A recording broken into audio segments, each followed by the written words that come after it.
भाजपचे उत्तर महाराष्ट्र संयोजक विजय चौधरी आणि मंत्री गिरीश महाजनांमधले संभाषणाचे कथित ऑडिओ क्लिप सध्या सोशल मीडियावरती प्रचंड व्हायरल होतीये।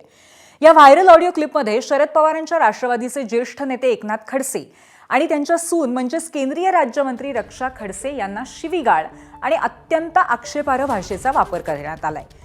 या धक्कादायक प्रकारामुळे भाजपमधील अंतर्गत मतभेद पुन्हा एकदा चव्हाट्यावर आलेत। तसंच महाजन विरुद्ध खडसे वादाचा नवा अंकही पाहायला मिळतोय। उत्तर महाराष्ट्रातल्या भाजपच्या दोन नेत्यांमधील हे संभाषण बाहेर आलंय, त्यामुळे राजकीय वर्तुळात खळबळ आहे। या ऑडिओ क्लिपवरती आता संबंधित नेत्यांकडनं काय स्पष्टीकरण येतं याकडे लक्ष असेल।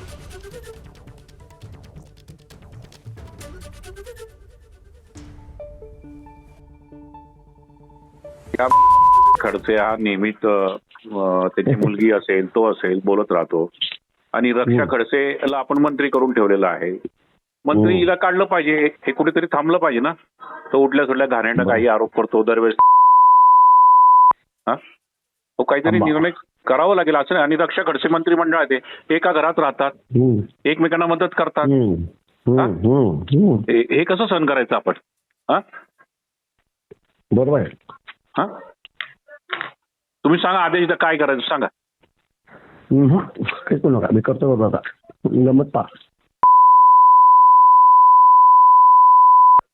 दरवेळेस काही ना काही घेऊन हे भाऊ अति झालं ना। प्रत्येक वेळेस काय नाही तुमच्यावरच येतो, प्रत्येक वेळेस तुमच्यावरच येतो। घेणं देणं काही तथ्य नसतं, काही खोटं बोलतो।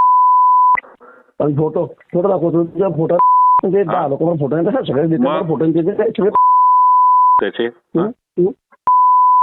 एक शिरपूरच्या डॉक्टरचा बाईचा जवळ लपड दुनियाभर पाप, त्याच्या मुलीची दुनियाभरची पाप। हे भाऊ काहीतरी आपण आक्रमक भूमिका घेतली पाहिजे आणि पार्टीला पण सांगितलं पाहिजे चालणार नाही, दुहेरी भूमिका चालणार नाही। एक तर मग रक्षाचा राजीनामा घ्या, आम्हाला हे फालतूपणा चालणार नाही। आणि या ऑडिओ क्लिप बाबत आम्ही एकनाथ खडसेंशी फोनवरनं संवाद साधलाय, तोही आपण ऐकूयात। मी पूर्वीचा भाजप पाहिलेला आहे आणि आता भाजप अनुभवतो आहे। म्हणजे इतक्या अश्लील भाषेमध्ये आणि अश्लाघ्य भाषेमध्ये एखादा विषय वर्तन करू शकतो, बोलू शकतो, हे आत्ताच घडू शकतो। आणि यापेक्षा महत्वाचं म्हणजे की ज्या रीतीने तो बोलतो आहे आणि समोरचे मंत्री त्याला दुजोरा देत आहेत, हे तर अत्यंत वाईट आहे। म्हणजे आताची भाजप ही कोणत्या रीतीने चाललेली आहे हे याच्यावर स्पष्ट दिसत आहे। या विजय चौधरीच्या 60-65 कॅसेट, ऑडिओ कॅसेट माझ्याकडे आता मिळालेले आहेत। त्याने अनेक महिलांविषयी आक्षेपरिवर्तन केलेलं आहे, बोललेलं आहे। स्मिता वाघांचे बोललेलं आहे, भागवत कराडांचे बोललेलं आहे, त्या माझ्याकडे उपलब्ध झालेल्या आहे। आणि त्या पाहिल्या तर या माणसाला म्हणजे हा विकृत माणूस असू शकतो अशा रीतीने सर्वांशी बोलताना तो वागतोय। आदिवासींना शिवाय दिल्या म्हणून आदिवासींचा एक मोर्चा 9 तारखेला आदिवासी दिनाच्या निमित्त काढणार आहे। वेगवेगळ्या ठिकाणी मोर्चे झालेले आहे। त्याला पक्षातून हाकलपट्टी करा अशी मागणी आहे, त्याच्यावर अॅट्रॉसिटी दाखल करा अशी ही मागणी आहे। आता त्याच्यावर अॅट्रॉसिटी दाखल झालेली आहे। पण हे सगळं पाहत असताना या सगळ्या गोष्टी होतील, नेमकं भाजपची भूमिका काय आहे हे स्पष्ट होण्याची आवश्यकता आहे। आणि शरद पवारांच्या राष्ट्रवादीच्या महिला प्रदेशाध्यक्षा रोहिणी खडसे यांनी प्रतिक्रिया दिली आहे, ती पाहूयात।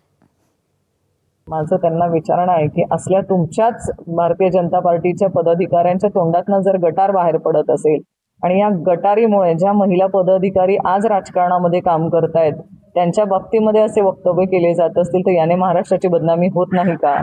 तुम्ही ज्या पक्षात काम करतायत त्या पक्षामध्ये फक्त तोंडात राम आणि वृत्तीमध्ये रावण असं काहीतरी आम्हाला दिसतंय, तर तुम्ही कुठल्या पक्षात काम करतायत ह्याच्यावरती तुम्ही नक्की माता भगिनींनी विचार करणं गरजेचं आहे की तुमच्या बाबतीमध्ये किती अश्लील घाण प्रकारे तुमचे पदाधिकारी असतील, तुमचे नेते असतील, तुमच्या बाबतीमध्ये संभाषण करतायत। आता ज्या विजय चौधरी यांची कथित ऑडिओ क्लिप व्हायरल झाली आहे त्यांचीच आणखीन एक ऑडिओ क्लिप सोशल मीडियावरती व्हायरल झाली होती। यामध्ये त्यांनी हिना गावित यांच्याबद्दल आक्षेपार्ह भाषा वापरली होती। हिना गावित यांनी विजय चौधरी यांच्या विरोधामध्ये विनयभंग आणि अॅट्रॉसिटी कायद्याअंतर्गत गुन्हा दाखल केलाय। या संपूर्ण प्रकरणामुळे विजय चौधरी यांच्या विरोधातील नाराजी वाढत असताना त्यांनी भाजपच्या उत्तर महाराष्ट्र संयोजक पदाचा राजीनामा दिलाय. माझ्यामुळे पक्षाची बदनामी होऊ नये तसंच पक्षातील कार्यकर्त्यांच्या भावना दुखावल्या जाऊ नयेत या कारणास्तव आपण पदाचा राजीनामा देत असल्याचं त्यांनी आपल्या राजीनामा पत्रामध्ये नमूद केलंय.